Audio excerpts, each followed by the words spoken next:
Dears, ഈ ഒരു ബ്രേസ്ലെറ്റിൻ്റെ making കഴിഞ്ഞ ദിവസം ഞാൻ പോസ്റ്റ് ചെയ്തിട്ടുണ്ടായിരുന്നു. ഇത് നമ്മുടെ ഓൺലൈൻ ക്ലാസ്സിന് വേണ്ടിയിട്ട് എടുത്തൊരു മേക്കിംഗ് വീഡിയോ ആയിരുന്നു കേട്ടോ. അപ്പോൾ ആ ഒരു ടൈമിൽ നമ്മൾ ഇതുപോലെ ബീഡ്സിൽ ലൂപ്പൊക്കെ ക്രിയേറ്റ് ചെയ്തിട്ടാണ് ഈ ഒരു ചെയിൻ അറ്റാച്ച് ചെയ്ത് കൊടുത്തത്. അപ്പോൾ നമ്മുടെ സ്റ്റുഡൻസിൻ്റെ കയ്യിൽ കിട്ടിയ പല ചെയിനും വളരെ തിന്നായിട്ടുള്ളതാണ്. ഇതുപോലെ ലൂപ്പ് ക്രിയേറ്റ് ചെയ്ത് കൊടുക്കാനായിട്ട് പറ്റില്ല എന്ന് പലരും പറഞ്ഞിട്ടുണ്ടായിരുന്നു. അപ്പോൾ നമുക്ക് വളരെ തിന്നായിട്ടുള്ള ചെയിനിൽ എങ്ങനെ നമുക്ക് ബ്രേസ്ലെറ്റ് ചെയ്യാമെന്നാണ് ഇന്ന് കാണിച്ചു തരാൻ പോകുന്നത്.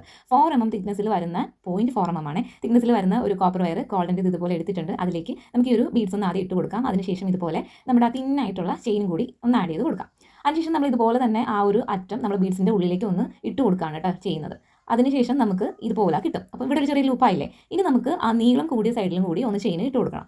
അതിനുശേഷം അത് നമുക്ക് ആദ്യം ചെയ്തതുപോലെ തന്നെ നമ്മുടെ ബീഡ്സിൻ്റെ ഉള്ളിലേക്ക് വളച്ചൊന്ന് ഇട്ട് കൊടുക്കുകയാണ് ചെയ്യുന്നത്. ഇനി നമുക്ക് ഇതിൻ്റെ ഈ ഒരു രണ്ടറ്റവും അങ്ങേ സൈഡിലും ഇങ്ങേ സൈഡിലും വന്നതിന് ശേഷം അത് രണ്ടും കൂടി നമുക്കൊന്ന് നന്നായിട്ട് ടൈറ്റ് ചെയ്ത് കൊടുക്കാം. അപ്പോൾ നന്നായിട്ട് വലിച്ചു കൊടുക്കുക.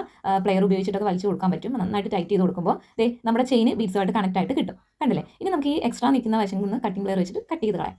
ഇതുപോലെ ബീഡ്സ് അറ്റാച്ച് ചെയ്ത് കൊടുത്തിട്ട് നമുക്ക് ഈ ഒരു ബ്രേസ്ലെറ്റ് ചെയ്തെടുക്കാൻ പറ്റും. വളരെ തിന്നായിട്ടുള്ള ചെയിനാണ് നമ്മുടെ കയ്യിലുള്ളതെങ്കിൽ ഇതുപോലെ ചെയ്തെടുക്കാൻ പറ്റും. ഇനി ഇത് പൊട്ടി പോകുന്ന പലർക്കും ഡൗട്ട് ഉണ്ടാവും. എത്രയൊക്കെ വലിച്ചു പിടിച്ചാലും ഇത് പൊട്ടി പോകില്ല. കാരണം എന്താണെന്നറിയോ, നമ്മൾ ഇതിൻ്റെ ഉള്ളിൽ ഈ ഒരു രീതിയിലാണ് അറ്റാച്ച് ചെയ്ത് കൊടുക്കുന്നതെങ്കിൽ അതൊരിക്കലും ആ ഒരു ബീഡ്സിൻ്റെ ഉള്ളിൽ നിന്ന് വിട്ടുപോകത്തില്ല. അതായത് നമ്മൾ ഇതുപോലെ ഒരു കെട്ടിട്ടാണ് നമ്മൾ അവിടെ ലോക്ക് ചെയ്ത് വെക്കുന്നത്. അപ്പോൾ ഈ ഒരു കാര്യം മാത്രം നിങ്ങളൊന്ന് ശ്രദ്ധിച്ചാൽ മതി. നമുക്ക് ഈസി ആയിട്ട് ഈ ഒരു ബ്രേസ്ലെറ്റ് ചെയ്തെടുക്കാനായിട്ട് പറ്റുന്നതാണ്. ഈ ഒരു കുഞ്ഞു വീഡിയോ ഇഷ്ടമായിട്ടുണ്ടെങ്കിൽ ലൈക്ക് ചെയ്യാനും കമൻറ്റ് ചെയ്യാനൊന്നും മറക്കരുത്. ഇതുപോലുള്ള കൂടുതൽ വീഡിയോസിന് വേണ്ടിയിട്ട് പേജ് ഒന്ന് ഫോളോ ആക്കി വെച്ചോളൂ.